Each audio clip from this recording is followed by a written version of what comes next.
सोलोंथाइ बिफानावहाय Daniil' problem नङा प्रब्लेमा आं जा मोनबोनाय 99 सोनिफ्रायनो प्रब्लेमा जाबोबाय थादों। बबेबा स्कुलाव फोरोंगिरि सासेल' बबेबा स्कुलाव बिदिनो गथ'फोरनि स्टुडेन्टफोरनि ड्रेस हरनाय बा माबा मोनसे हरनाय ना बे प्रब्लेमा दानिल' नङा 98 99 निफ्रायनो सोरबा UPPLआनो फै सोरबा BPFआनो फै जोंनि BTCआव जाय खुंथायानो थाया मानो बिसोरनियावनो प्रब्लेमा फैबाय थादों। नाथाय गभर्नमेन्ट स्कुलखौ स्टेट गभर्नमेन्टआ माब्लाबाबो मोजां नोजोराव नाया, जायनि जाहोनाव दिनै गभर्नमेन्ट स्कुलफोरावहाय सोरबा गैयि न'खरबाबो सोरबा बेटारि गारि सालायनानै जाग्राब्लाबो प्राइभेट स्कुल बेफोरबायदियाव फ्रायानो सोजोबसै, जायनि जाहोनाव दिनैहाय गभर्नमेन्ट स्कुलफ्रा बबेबा स्कुलाव टिचारफ्रानो खम बा स्टुडेन्टफ्रानो खम जालांनायफ्रा आरो जाखागोन, जानायनि साभाबिक जाखागोन, बेफोरो साभाबिक बाथ्रा बेफोरो। खारन नों दिनै प्राइभेट स्कुलाव नों जुथानिफ्राय लानानै गाननाय जोमनायनिफ्राय नों सप्तायावनो मोनसे स्कुल ड्रेसा मोनसेल' नङा सोलायनो थांनांगौ जायो। मालाबा सेटारडेआवहाय स्पर्ट्सनि थाखाय मोनसे आलादा ड्रेस थायो, दिनै गुबुन क्लास खालामनायावबा आलादा क्लास ड्रेस थायो, ब्लेजार गाननो मोनो, टाइ बायदिसिना दिनैहाय बेफोरखौ नुनो मोनो। गभर्नमेन्ट स्कुलनिफ्रायथ' बेफोरबायदिया गैया, जायनि जाहोनाव दिनैहाय गभर्नमेन्ट स्कुलाव स्टुडेन्टफ्रा खम जानाया दिनै गथ'फ्रा गुबुननि बाथ्राखौ मा बुंनो, आंनि न'आव सासे गथ' हौवासा दं, बेबो आंनि फिसाला, गभर्नमेन्ट स्कुलाव दिनैहाय बेखौ एडमिसन खालामनानै होदों, नाथाय बियो दिनैहाय बिसोरनि स्कुलाव दिनै जुथायानो गैया। दिनै बियो मालाबा आंनाव सोङो जे आमाइ बे गुबुन स्कुलाव माबायदि थाहैनो बायदि रोखोम गानना थाङो, आंबो बिदि गाननो लुबैयो, बेफोरबायदि बुंदों। थ' साभाबिक लुबैखागोन दिनै प्राइभेट स्कुलनि गथ'फ्रा प्राइभेट स्कुलाव जायफोर फरायनाय स्टुडेन्टफोर बैसोरो दिनै ड्रेस चेन्ज जायो फारसेनिफ्राय गोदान गभर्नमेन्ट स्कुलाव बिदियानो गैया। दंब्लाबो दिनै बेफोरबायदिया फैनो थाखाय 6 मास 7 मास क्लासानो जोबलायलांनोसै, दिनै गुबुन गथ' क्लास 6 ना 7 मोनहैलायलायनोसै, अब्लानि समावसो सफैयो। गासिबो अबहेला, गासिबो लासै स्ल' जोब, जायनि जाहोनाव दिनै गभर्नमेन्ट स्कुलफ्रावहाय स्कुलाव टिचारफ्रा सासेल' जानायनि जाहोनफ्रा बेफोरबो। दिनै गोबां जोंनि दल संगठनफ्रा बेफोरबायदिनो बुङो, निउसै मिडियायै गिदिर बाथ्रा बुङो, नाथाय बेफोरबायदि बाथ्रा बुंनायखौ गभर्नमेन्टआ माब्लाबाबो खोमायाव सोआ, फारसेजों सोयो फारसेजों हगारो। थ' बेफोरबायदि जाय गभर्नमेन्टफोर दा गथ'फोरनि सायाव जुदि मोजां स्ट्रिक्टनो दा गभर्नमेन्ट स्कुलफोरावबो जुदि मोजां स्ट्रिक्ट खालामोब्ला जानाय मानाय बेफोरबायदि होबाय थाबाथ' मा जानाय, जानाय थानायजोंथ' मोजां जायाना। मोजां गथ' मानो ओंखारा दिनैहाय गभर्नमेन्ट स्कुलनिफ्राय? गभर्नमेन्ट स्कुलाव दिनैहाय थांनो बानायनि खारन गोबां दं, मोनसेल' नङा गोबां दं, गोबां जाहोन दं, आरो टिचारफोर खम जानायनि खारनाबो गोबां जाहोन दं। थ' दिनैहाय जाय प्रब्लेमखौ लानानै बाथ्रा बुंदों फरायसा आफादनिफ्राय, बे प्रब्लेमा खिन्थु 98 99 निफ्रायनो जाबोनाय बेफोर जाथाय, मोनफा जाथाय। थ' जों खोनासंनानै लाग्रोनि फरायसा आफादनिफ्राय दैदेनगिरिफ्रा बिथांमोना मा फोरमायदों। कुनु स्कुलाव सिंगेल टिचार थानायखौ जों गनायनो हानाय नङा आरो बिनि थाखाय गोख्रों बेबस्था लानांगोन। आरो मोनसे बाथ्राखौ जों फोसावदों, दिनैहाय एलिमेन्टारि सेक्सननि जि इउनिफर्म ड्रेस जि सरकारा हरो बियो फैबाय होननानै जों मिथिदों, होजोब्बायबो होननानै जों मिथिगौ। दिनै सेकेन्डारि सेक्सननि जि मोनसे इउनिफर्म ड्रेस, बे ड्रेसा दिनै मा होनदों सोरबाया मोनदों सोरबाया मोनाखै, आरो स्पेसियेलि बर' बिजोंनि फरायसाफ्रा दिनै मोनाखै, मोजां टेन्डार जायाखै, मोजां बाजेट जायाखैनो। दा सोर जायहा फैदों बिनो होदों, जायहा फैयाखै बियो मोनाखै। गंसे स्कुलाव नों मोनोबा आं मोनाबा बे फरायसाफोरनि गोसोआ मा जागोन? गतिके जों ISखौ बुंदों, जोंनि DOखौ जों बुंदों, चिरां जिल्लायाव जेब्लासिमनाखि बर' बिजोंनि इउनिफर्म ड्रेसा फैया सरकारि भाबे, अब्लासिम जोंनि ISआ कुनु स्कुलाव कुनु फरायसाफोरनो बे माने इउनिफर्म ड्रेसखौ राननो मोना होननानै जों गोख्रोङै जों डिमान्ड होदों, आरो बेखौ जों दा मेम'रेन्डाम हैगोन। बे मारुफारा गुदि फरायसालिनि जे मोनसे थासारि जोबोद जेंनाजों गोनांजों बिथांमोना बुंफबनानै दङ, आरो बेवहाय जोंनि फरायसालिनि अबस्था, जोंनि सोलोंथाइनि मोनसे थासारि, जोंनि फरायसाफोरनि जि मोनसे फान्डामेन्टेल राइट एडुकेसन, बेखौ मोननांगौआव फरायसाफ्रा डिप्राइभ जानायखौ जों नुबाय थादों। बेनिखायनो दिनै जों मोनसे गोख्रों मोनसे थांखि लानानै फैदों जे बे फरायसालियाव जों मा हायो मोनसे जातीय आफाद आरो फरायसा आफाद हिसाबै जोंनि सार्भिसखौ जों होनो फैदों बाहाय। एबसुनि बाव गैयाबाबो 50 जनसो जों मावथि दङ। जों आखायाव सिखा, खदाल, बेलसा बा बायदिसिना आगजु लानानै जोङो बे फरायसालिखौ गिबियावनो साखोन सिखोन जों खालामनो नुजाफैदों। फरायसालिनि सोरगिदिं जों नुबाय खुनु बाव फेन्सिंनि बा बाउन्डारि वालनि खुनु बेबस्था गैया। बेयाव जों नुफैबाय फरायसालिनि जे बिल्डिं बा इनफ्रास्ट्राक्चार बियो थोजासे नङा। गंसेल' बाहाय 40 फुटसो गोलावनि बिल्डिं दङ। आरो बे फरायसालियावनो जों नुफैबाय स्पष्ट जोंनो गाहाय फोरोंगिरिया जोंनो डाटा होबाय जि इनरलमेन्ट बियो 73 दङ। क श्रेणीनिफ्राय आप टु क्लास 5 सिम 73 जन। दा बेबायदि इफोर बुरजा फरायसा थानायाव बे 40 फुट माने जि बिल्डिं बाहाय बोरैहाय फोरोंगिरिया क्लास लागोन बे मोनसे नाम्बार 1 जोंनि दृश्यआव गोलैदों। नाम्बार 2 सिंगेल टिचार जों बुजिगौ दिनैनि दिनाव क श्रेणी मोननैखौ लायोबा 1 निफ्राय 5 सिम 7टा बाव क्लास जायो। बे 7टा क्लासखौ हारसिं फोरोंगिरिया बोरैहाय फोरोंगोन आरो 73 फरायसाखौ बियो माबोरैहाय फोरोंगोन आरो दायित्व लागोन बे मोनसे जोबोद दुखुनांथाव मोनसे थासारि जों बेखौ नुफैबाय।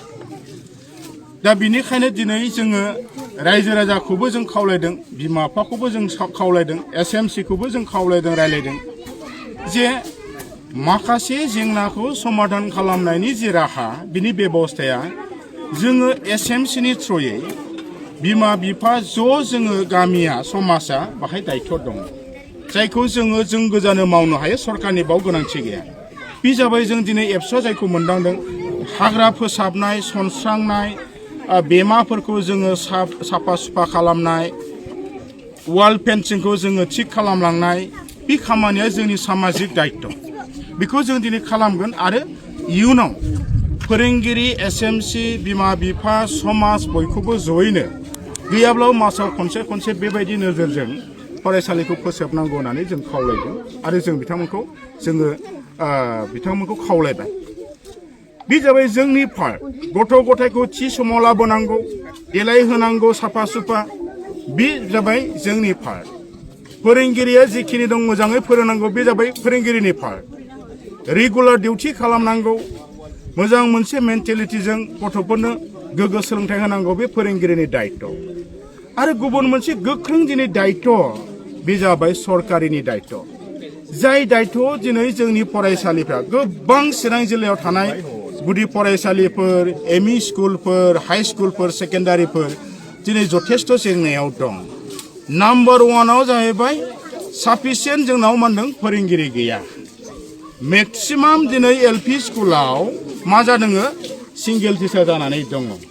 आरो सिंगेल टिचार थानायनि थाखायनो दिनै फरायसालिफ्राव बे फोरोंगिरिफ्रा फरायसाफोरखौ गोग्गो सोलोंथाइ होनाय आरो जोथोन लानायनि जि खाबु बेखौ बिथांमोना मोनाखै। बेनिखायनो जों गोख्रोङै खावलायगोन सरकारखौ दिनै बे हाबाफारिनि गेजेरजों जेंनाया आरो बेल' नङा। दिनैहाय जायफोर जिखिनि फोरोंगिरिफोर दं बबेहायबा सानैल' दं आरो मेक्सिमाम सासेल' बेबायदि फोरोंगिरिफोरखौबो सरकारा दिनै सरकारि जि माखासे हाबाफारि अफिसियेलि दिनै बिथांमोनखौ गोख्रोङै दायित्व होयो। दिनै जों बयबो मिथिगौ अल इन्डिया सेन्सासनि मोनसे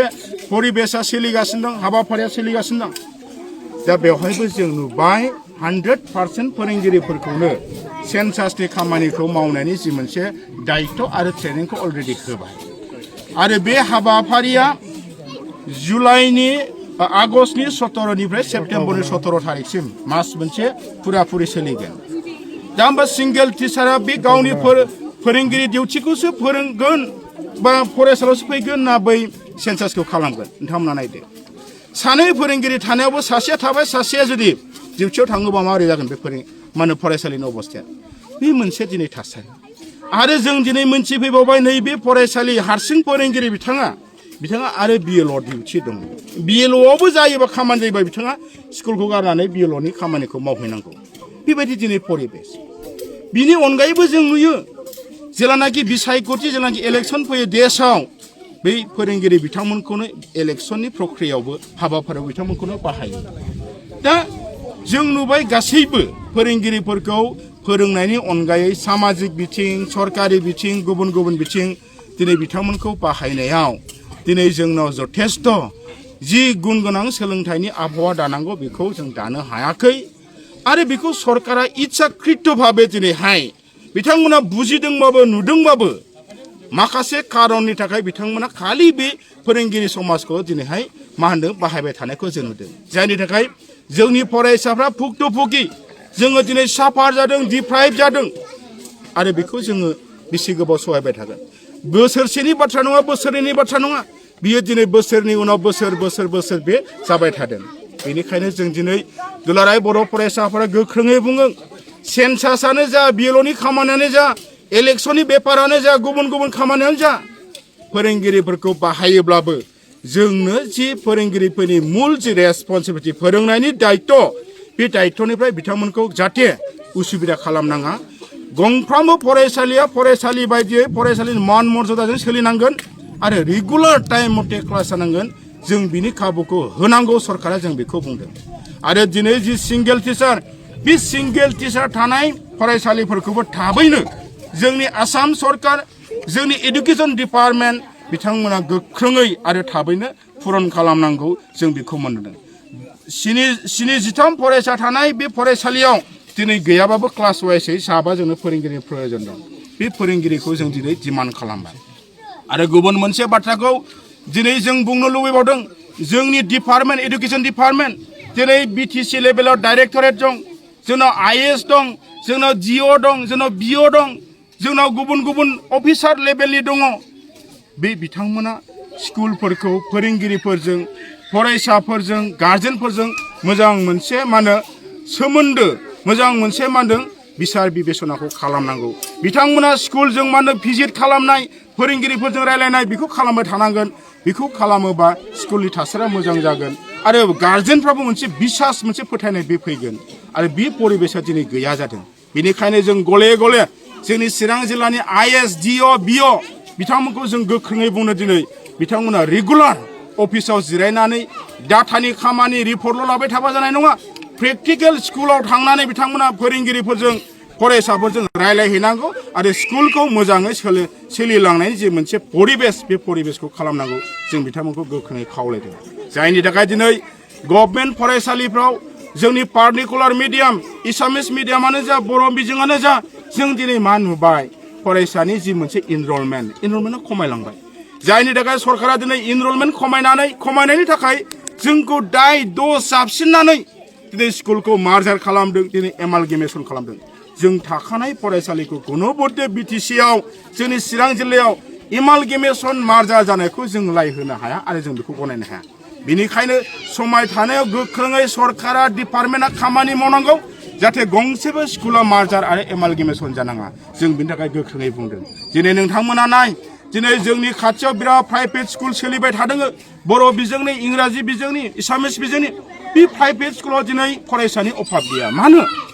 बिथांमोना फरायसालिनि जि मान मर्यादा बिनि जि स्टान्डार्ड बिनि जि मोनसे डिसिप्लिन आब्रुथि दिनै बियो स्पष्ट रोखोमै सोलिदों साबजेक्ट वाइसै फोरोंगिरि दङ टाइम वाइसै क्लास जायो बिजाबफ्रा रेगुलार नांगौ टाइमाव मोनो बेनिखायनो दिनै मा होनदों बिनि डिसिप्लिनखौ नुनानै दिनै गार्जेनफ्रा आकर्षण मोनसे फैदों एट्राक्सना फैदों जायनि थाखाय दिनै सरकारि स्कुलाव सिंगेल टिचार थायो बिजाब नांगौ समाव मोना बेबस्था मोजां गैया बिनिखायनो बे सरकारि स्कुलखौ मा होनदों नासयनानै नायख्लेंनानै दिनै प्राइभेट स्कुलाव थांदों मानोना गावनि गथ'खौ जों लेखा फोरोंनांगोन दिनैनि मुलुगाव लेखा फोरोङाबाथ' जानाय नङा दा सिंगेल टिचाराव बोरै लेखा फोरोंनो हागोन मोजाङै बे बाथ्राखौ दिनै गार्जेनफ्रा सानदों बेनिखायनो जों खावलायदों दुलाराय बर' फरायसाफोरा सरकारखौ जों खावलायदों आसाम गभर्नमेन्टखौ जे दिनै प्राइभेट स्कुलफ्रा जिबायदि डिसिप्लिनजों जिबायदि नितिजों आदर्शजों सोलिदों मोजाङैनो बेबायदि लेभेलनिनो जोंनि गभर्नमेन्ट स्कुलफ्राबो मोनसे मा होनदों मर्यादाजों मोनसे स्टेटासजों सोलिनांगोन नांगौ रोखोमनिबो साफिसियेन्ट टिचार थानांगोन नांगौ रोखोमनिबो डिसिप्लिन बाहाय माने इनफ्रास्ट्राक्चारनि जि मोनसे बेबस्था बियो फुराफुरि थानांगोन जेराव जोंनि गार्जेनफ्रा मोनसे बिसास मोनसे फोथायनाय मोनसे मा होनदों गोसो गंग्लायनो हानाय बे मोनसे परिबेसखौ खालामनांगोन जोङो आसाम सरकारखौ जों खावलायदों दा दिनै नुबाय बे फरायसालियाव इमिडियेट जोंनो बिल्डिंनि प्रयोजन दं स्कुल इनफ्रास्ट्राक्चार दिनै प्रयोजन नांगौ आपग्रेडेसन जानांगौ बेखौ जोङो आइएस जोंनि डिअ बिथांनिसिम जोङो बेखौ डिमान्ड खालामबाय दिनैहाय गोख्रों जाहाथे बेखौ खालामो जों खावलायदों दा दिनै जोङो फरायसालिनि गुबुन गुबुन जायगायाव जि जेंना थानाय बेखौ नुनानै जों सामाजिक जोंनि जि दायबद्धता जोंनि फरायसा आफादनि जि मोनसे दायबद्धता बेखौ जोङो दिनै बुजिदों आरो बुजिनायखायनो जों दिनै नुनानै गंफ्रामबो स्कुलाव जों बुंनो थाङोबा दिनै माने बिदि हाग्रा बंग्राजों लेथ्रा फेथ्राजों बुंफबजोबनाय जोङो जुलाइ दानावबो माखासे स्कुलखौ फोसाबबाय नै दिनै जों जागायफिनबाय बोथोरा मोजां जानायनि थाखाय आरो जों चिरां जिल्लायाव जेसेबां फरायसालि दं जों बेखौ एबसुनि कर्मिफ्रा थांनानै रायजो राजानि मददजों बा रायजो राजानि गेजेरजों जों फोसाबनाय हाबाफारिखौ जों लांगोन आरो बेखिनि दायथ'खौ जों खावलायदों डिस्ट्रिक्ट जोंनि प्रशासन जोंनि डिपार्टमेन्ट बिथांमोनाबो नोजोर होनांगोन बिथांमोनाव बे बाथ्राखौ बिथांमोना बुजिनांगोन आरो जों बे गासै जेंनाखौ लानानै गासै थासारिखौ लानानै जों दिनै दा बेलासियाव चिरां जिल्लानि आइएसनो जों मेम'रेन्डाम होगोन बिथांखौ जों खावलायगोन जोंनो थाबैनो समाधान नांगौ कुनु स्कुलाव सिंगेल टिचार थानायखौ जों गनायनो हानाय नङा आरो बिनि थाखाय गोख्रों बेबस्था लानांगोन आरो मोनसे बाथ्राखौ जों फोसावदों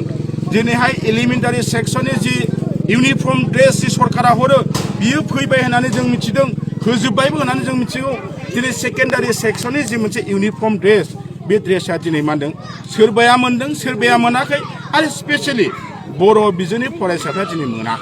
दिनै मोनाखै मोजां टेन्डार जायाखै मोजां बाजेट जायाखैनो दा जायहा फैदों बिनो होदों जायहा फैयाखै बियो मोनाखै गंसे स्कुलाव नों मोनोबा आं मोनाबा बे फरायसाफोरनि गोसोआ मा जागोन गतिके जों आइएसखौ बुंदों जोंनि डिअखौ जों बुंदों चिरां जिल्लायाव जेब्लासिमनाखि बर' बिजोंनि इउनिफर्म ड्रेसा फैया सरकारि भाबे अब्लासिम जोंनि आइएसआ कुनु स्कुलाव कुनु फरायसाफोरनो बे माने इउनिफर्म ड्रेसखौ राननो मोना होननानै जों गोख्रोङै जों डिमान्ड होदों आरो बेखौ जों दा मेम'रेन्डाम होगोन थेंक इउ